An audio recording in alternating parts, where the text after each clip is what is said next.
Yola, love me and Yola, Yola.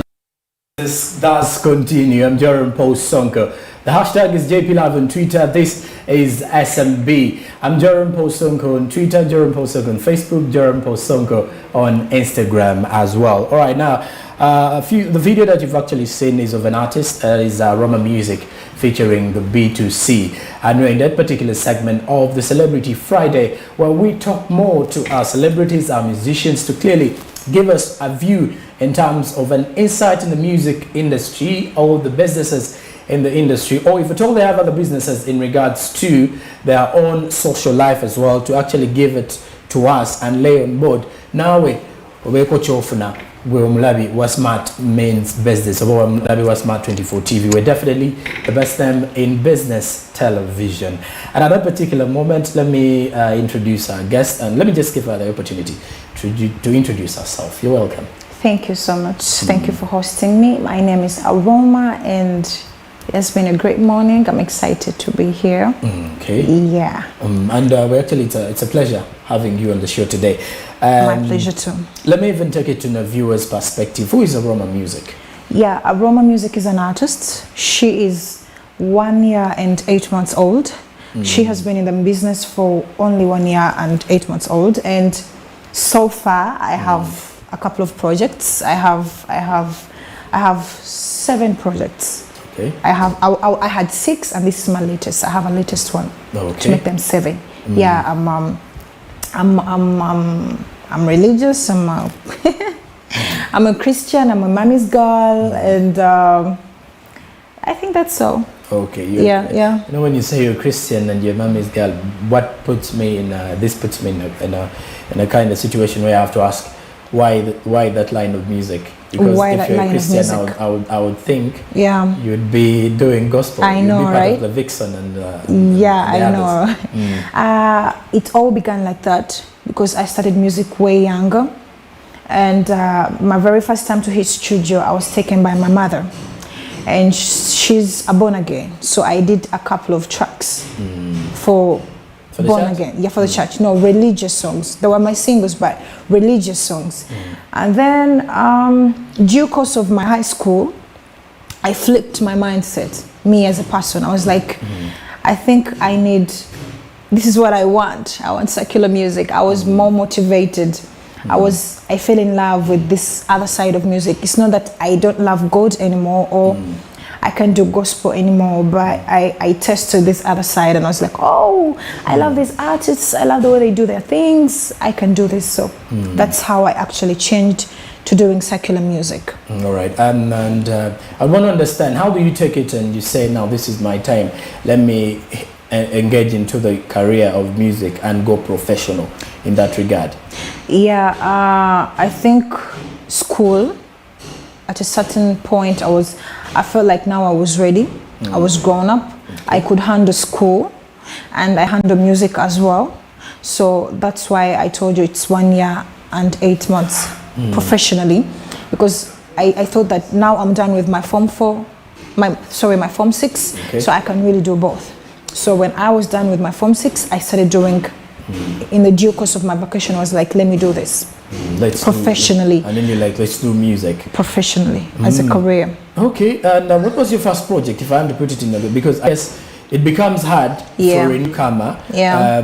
I wouldn't want to put it, I hate putting it that way. Someone is an upcoming artist, I would say as a newcomer into the business. Yeah. How did you find life? Because I'm saying it is Form 6 vacation. Yeah. There are hardships there, I guess. Yeah. So how do you find life as an artist who's coming up in the industry?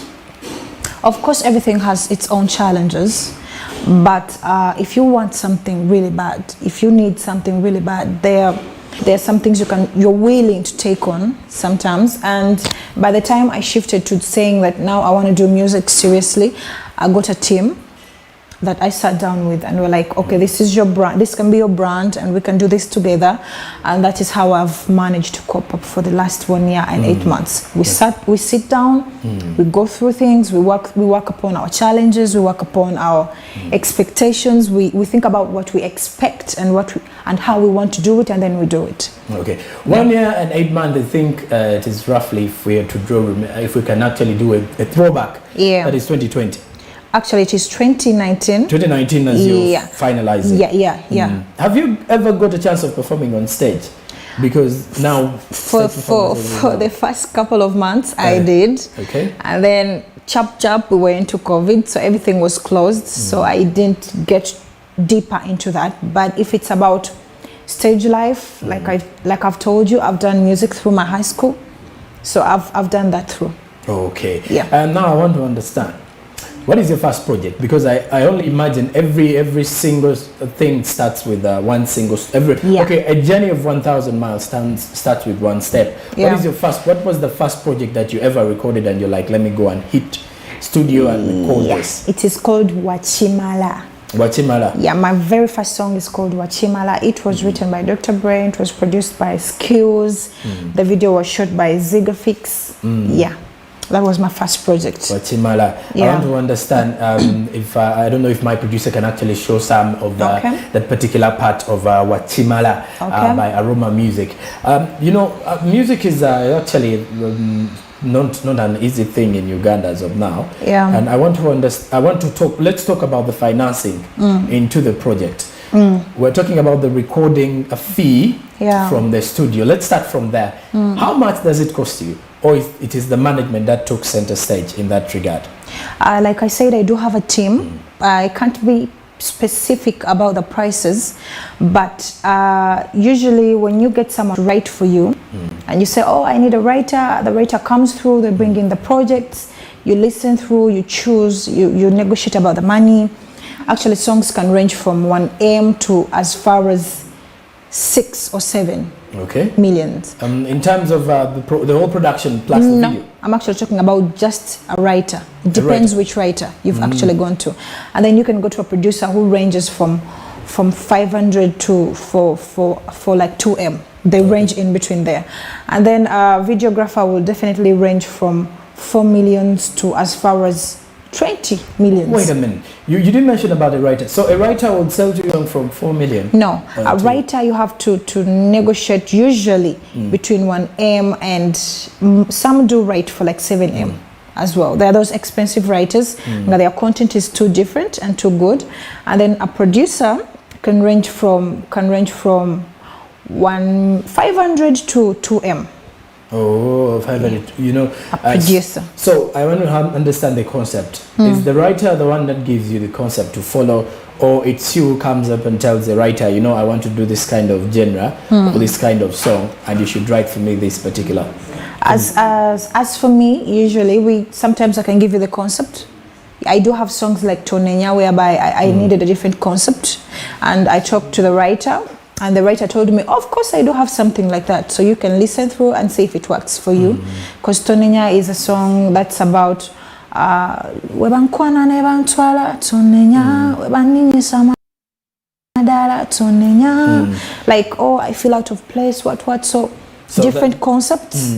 You can you can talk to your writer. Sometimes they do have these things in stock. Sometimes they can create for you. So clearly, the footage you're actually saying, the videos you're actually saying of Tonenya. Yeah. That is. Was that the second one for you? No, actually, Tonenya is my fifth song, right? Yeah, my fifth song. Yeah. Okay. Let's have maybe a few seconds of this particular Tonenya as we wait for Aroma to actually give us also a cappella regarding to it. Aroma, me run down, yeah. We bankwana ne bantwala, we baninyi samadala, nekaringi muchidala, ngakulese mubitala. That is Tonenya. Who's behind Tonenya? I want to see the production. I guess the video is again Zigafix. Yeah. Okay. Who's behind the production of it? The audio.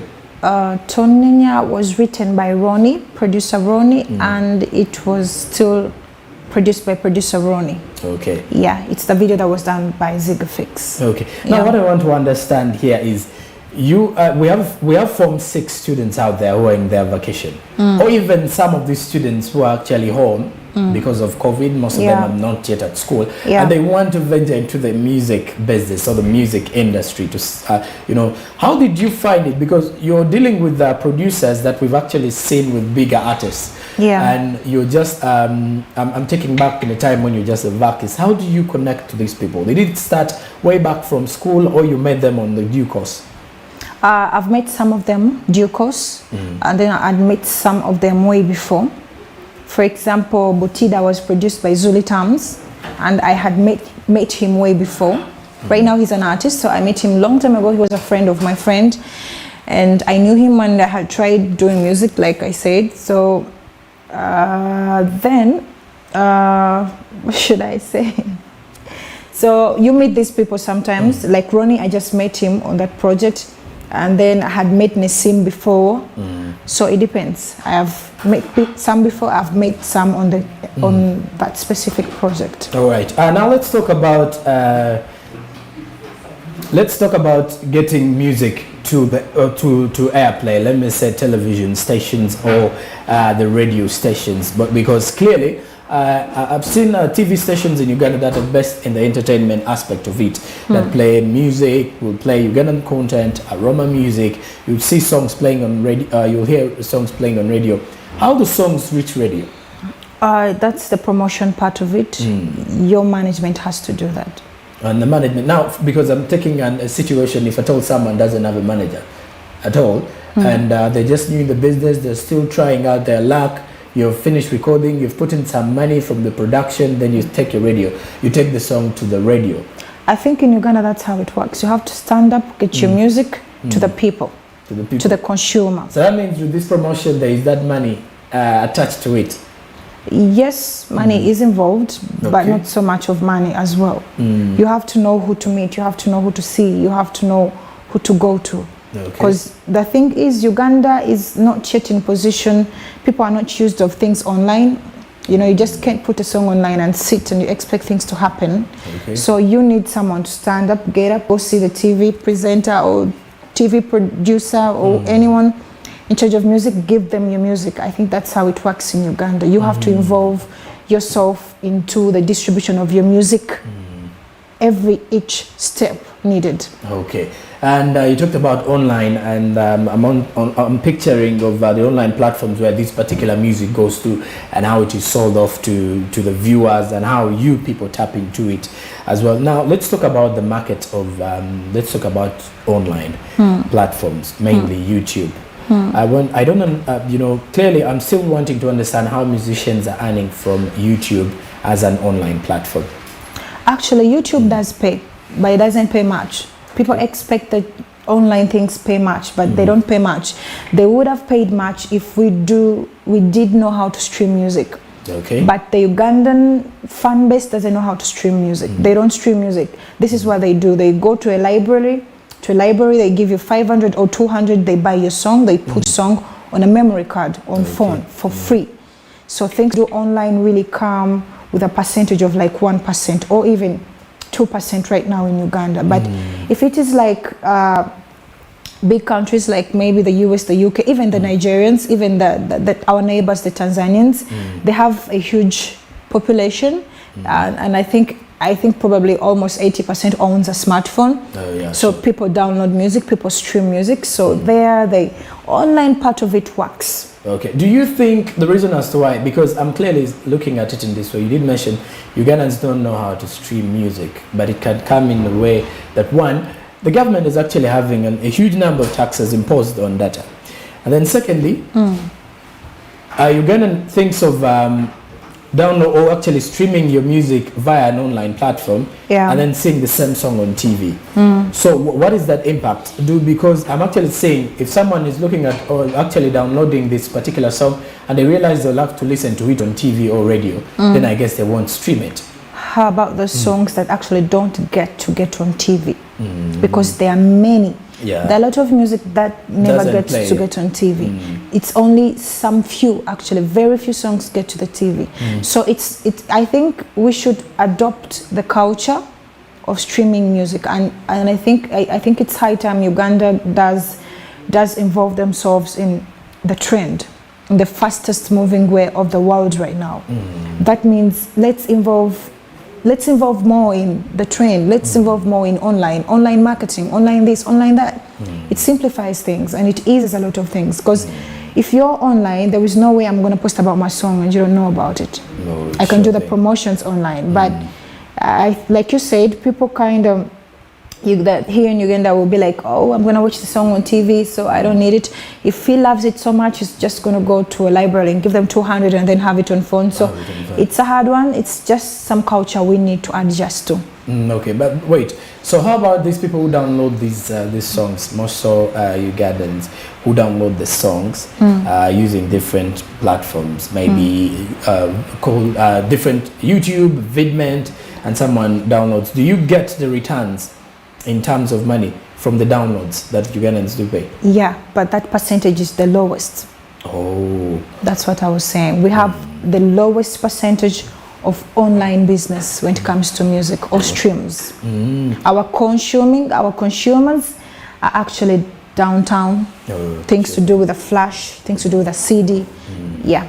Okay, and there's one thing I also noticed in Uganda. Mainly the people who are streaming local music or local content are those Ugandans based in the diaspora, mainly working in the Middle East. And you could actually refer to even the comments. If you were to go on different YouTube channels, if you were to see the comments coming up for people who are not based in Uganda. And yet a number of young people here in Uganda, or even a number of people are now having smartphones, and someone would actually load a 5 GB for a day and don't have time to actually listen to Ugandan music on anything, and rather use it for looing out to for international foreign artists. Foreign artists. Why? I want to understand, why is it like that? Is it is it because they think the music is not good, or is it this particular bias that they have towards their own content as Ugandans? I think it's their particular bias.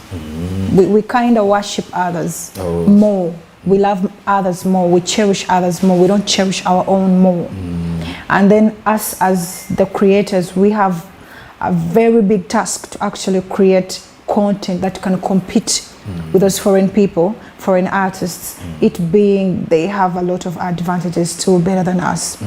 They have well-organized music industries, they have maybe a lot of big cameras, maybe they have a lot of big promotion, they have a lot of self-love, their artists share content for each other.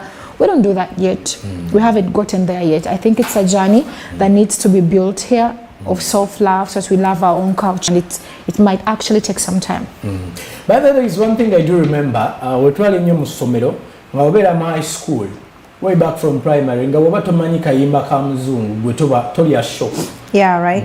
Zijukira n'ebiseera ebyo nga bwe tuba mu ssomero awo ng'oyagala okuba n'akawala ng'olina obba ng'omanyi ku luyimba lwa Eminem, and I think this has actually been coming up from the grassroots. Nga oba tomanyi nga oyimba ku luyimba lw'omunnayuganda bakulaba nga gwe oli loko, toyina ky'omanyi, you don't have trends. I think even most of the Ugandan artists are actually were bred from that particular scenario. Of course. Nga nabo wabagenda okumayiminga tajja mayiminga lwa Uganda. Of and course. Already they have talent. Yeah, of course, because you know our habits. We used to get books.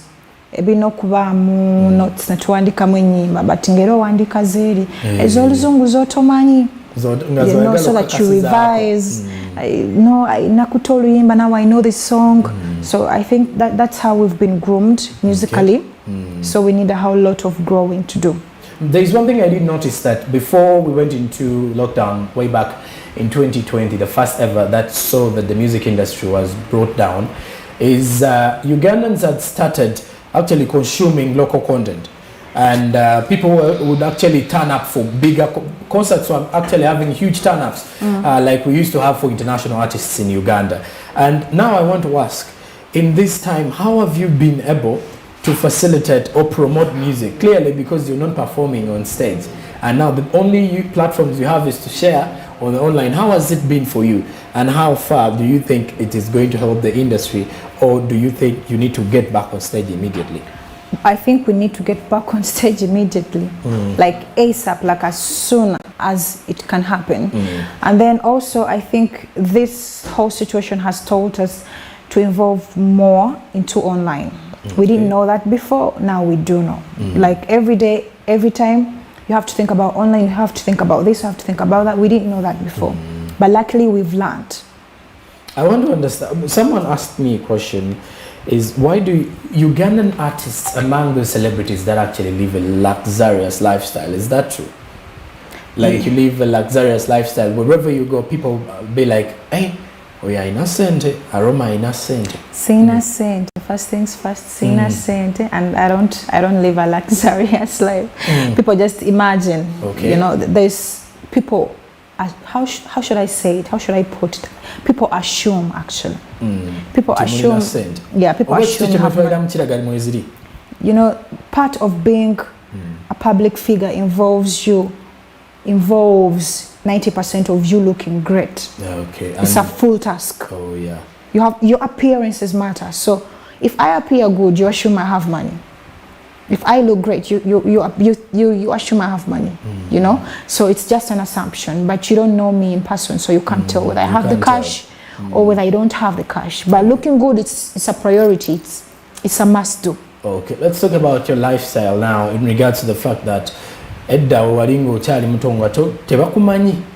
are some things that you used to do, and now right now there are some things you're limited to do. Which are some of those things that you're limited to do because you're now into the eyes of the people? And you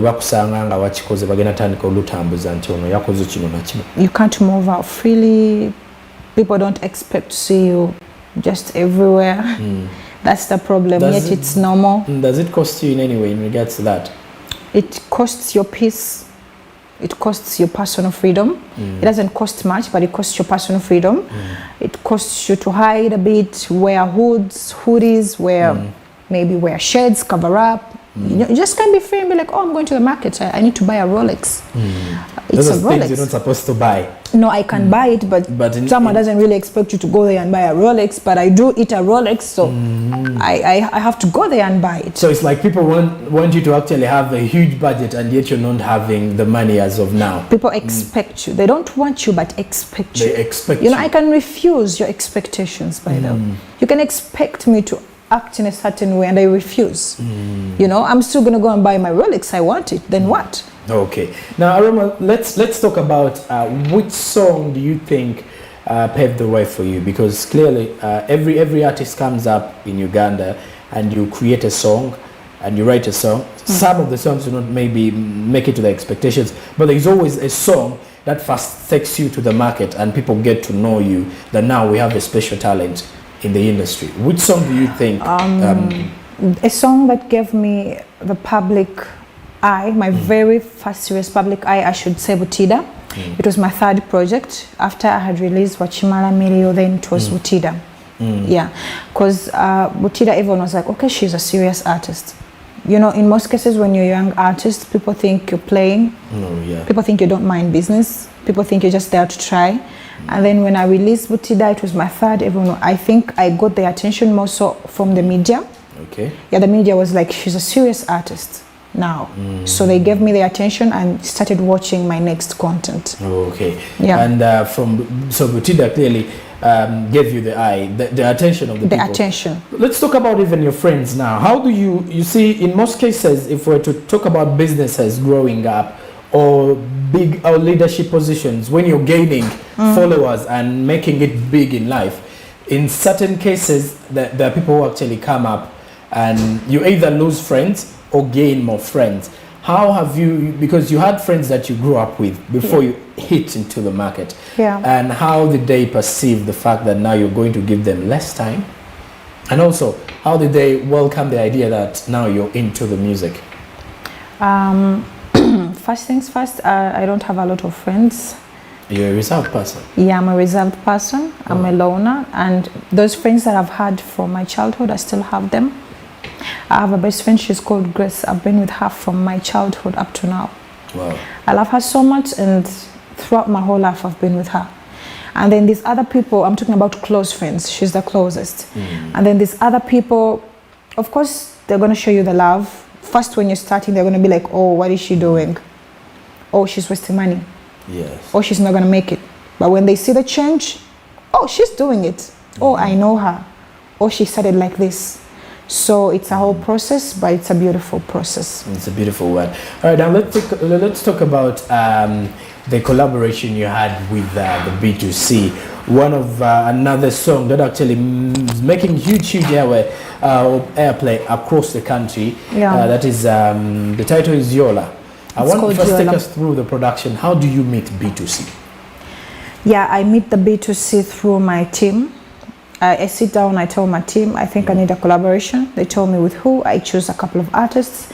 We look through, we contact them, they accept. The next thing I know, we are hitting the studio, we are at Nessim, we're talking to Yesem and Rafiki to write the audio, to write the song, he writes it. 1 week later, we go to Nessim, we do the production. We give him some time, he does the mastering, he calls in other people, other extras, they do the mastering, they do the feel, and boom, the next time, like 2 weeks later, we're shooting the video.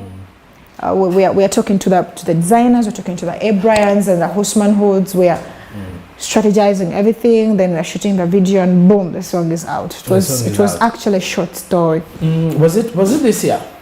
Yes, it is this year. The video is just 1.5 weeks now. Even the production was this year? Yes. Because I've had stories where musicians will tell you, I wrote my song in 2019, we did the production in 2020, so I decided let us first skip it, I'll release it in 2021. Nah, we just did that project. I think we started working on it like 2 months ago. Oh. Yeah. So how does it cost you? Because I believe with these artists that have actually established themselves for quite some time, from let's say 5 to 10 years, they tend to, I've heard of stories that they tend to ask for money from the new entrants in the industry. Is that true? I don't know how true it is because it didn't happen to me. It was a free thing, a complete free thing. Someone thought I'm talented. Someone thought I might be among the next generation. Okay. Someone thought I have what it takes to work with, and someone gave me a chance, and that someone is those B2Cs. Yeah. Okay. Let's talk about. Let me even now talk about the financing. If you clearly look at the video of Yola, you tell there's a number of finances that were attached to it, or let me say the money you input to make sure that at least you come up with the final product. Yeah. If you were to give us a rough estimation, how much do you think it took to come up with that particular video? Whoa, that's a hard one. I really don't want to say that because to be honest, it is a serious project. It is an expensive project, from the writer to the producer to the designer, which is Abrams. 2 designers, Abrams for the boys and Horseman Hoods for me, and the video director. They are all expensive people, but we needed some serious content. No, so we had to invest in all. Yeah, so it's a serious, expensive project. Because I want to understand, but what I know is music is I don't know. There's some of the things I think of if I'm a musician. If I was a musician, I'm like, hey, these people, I think these people have money. They spend a lot of money. Someone goes to the studio, you write. I'm looking at the set. I'm looking at the clothes you wear. Only if you even mention about Abrams, even the clothes that Abrams sells on his platforms, you would tell they are quite expensive. Yeah. These deals, I want to understand these deals. Is it part of the cost of production when you're actually paying to the one who's going to produce the video? Actually, no. It is not. The job of the video director is to shoot you and edit you and give you what he has shot. And then what are you going to wear? You have to think about what you're going to wear. What do you want to wear? Who do you want to dress you? So that's another thing. You have to meet your personal, like costume designer or stylist. You look through what you want to wear. You get that sorted first. All you have to do is to carry what you have to wear to the set. So that means you contact the people who are going to give you the outfits. It is upon you to see that I'm going to dress up like this, and I'm supposed to in the video. Okay, talk about that. Wow, it's actually let's first throw back a little bit. how do you come up and say, I want to ever venture into music? Because as in high school, most of the people would ask people coming out, but even in some homes, there is no way you can stand up at the parent who wants you to be. Parents will tell you, njagala omwana nga abele lawyer, the other njagala abele doctor. I want the other to, the formal sector. They want to tap into the formal sector. Yeah. How do people perceive it from home that you're choosing music as a career? I have a loving mother. She's supportive. She's understanding. She knew she couldn't change my mind, so all she had to do is support me. Yeah, and all that matters to me is her. So yeah. the rest you can, but you can't influence me to do anything. If the one who gives birth to me is supportive, the rest is just background. Okay. Now let's also talk about the Gulu incident.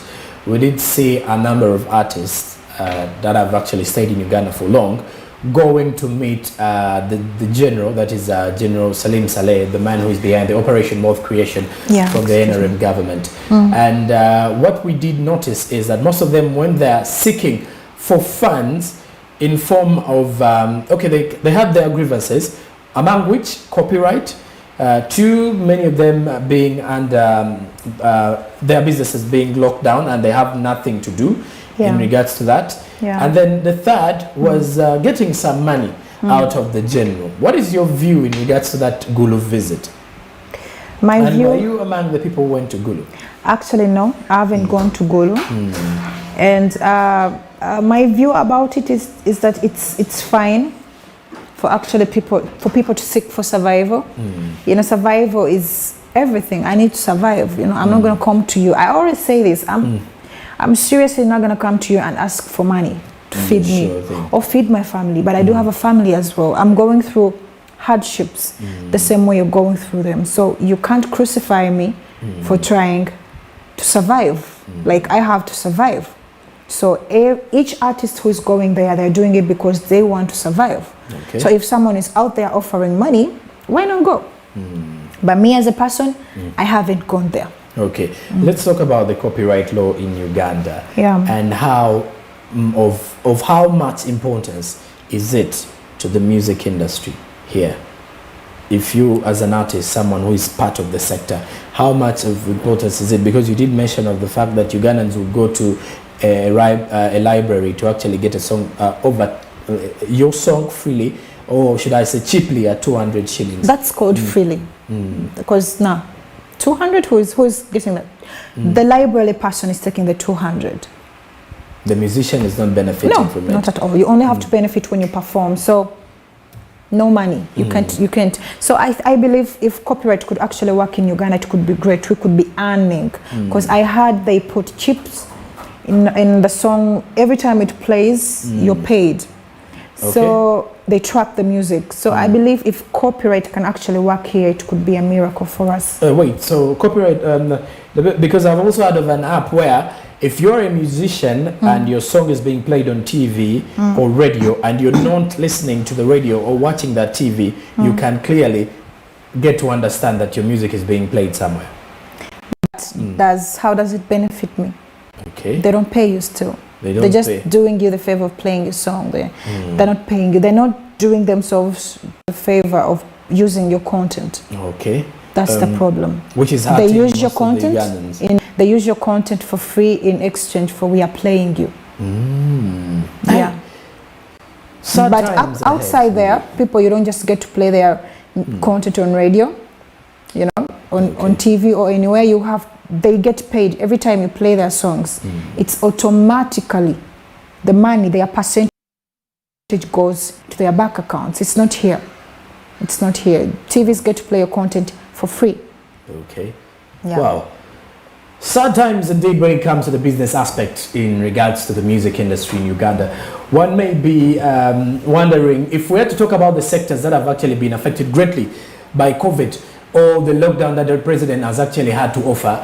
If we were to actually do a throwback, not only the education sector, but now the music industry has been down for the last 18 months in Uganda, and Ugandan musicians are still waiting for when the government will clearly give them a go-ahead to see that musicians return to stage? Because normally, if you're to be following up, stage is where the most money comes from. Forget the endorsements, forget the other things, but also life on stage hits different for a musician whose lifestyle is way into the limelight.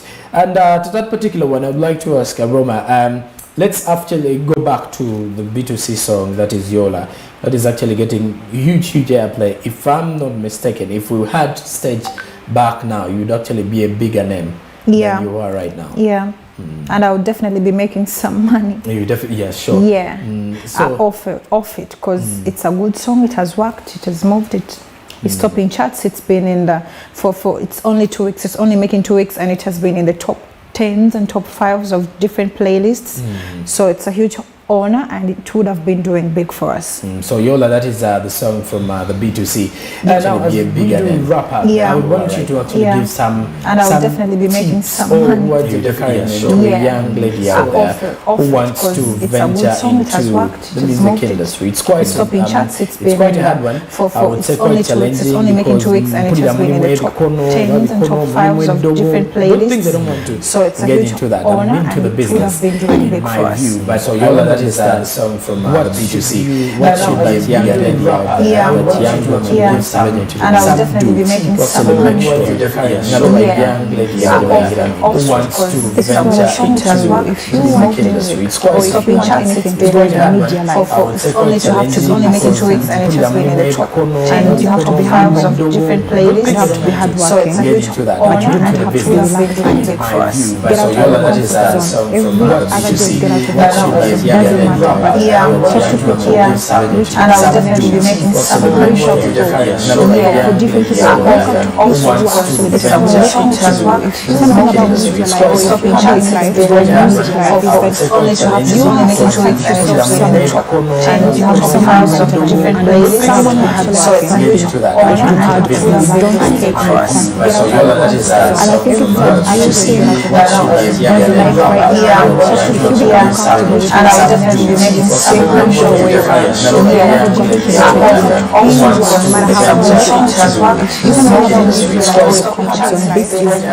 the fastest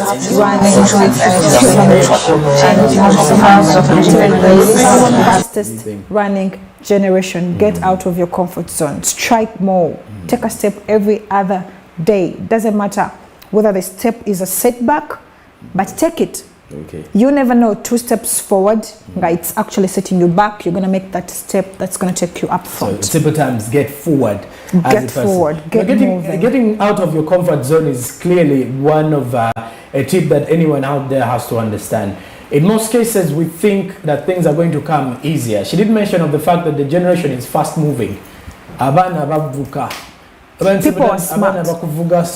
Actually, our generation is one of the smartest generation you can ever meet. If you exercise and you get to talk to different people. I talk to my age mates sometimes and I'm like, say what? He knows something you don't know. She knows something you don't know. She has done something. She has been somewhere you've never been. And you're like, she's younger than me. How does she do that? People are actually out of their comfort zone, striking their minds to make sure as long as they get successful, as long as they get things done, that's the mindset you have to have. All right, Aroma, as we wrap up the show, I would love a very simple cappella of that Yola song. People in the production room over there, and the other side of Smart actually loving the song, quite some good time over there. If at all you can give us some cappella as we do wrap up the show in regarding to Yola, the song featuring B2C. Okay, though you will excuse my cold. It's cold in here. Yo, so Zenyomira go today, baby go today, my mega Ganza Vuganga Batu Galo, Pakanga Tutu Seka, Se Nachimanya Cholo de Tilavu Ninji Yola. This is Yola, Aroma X B2C. Hope you love it. Aroma Music.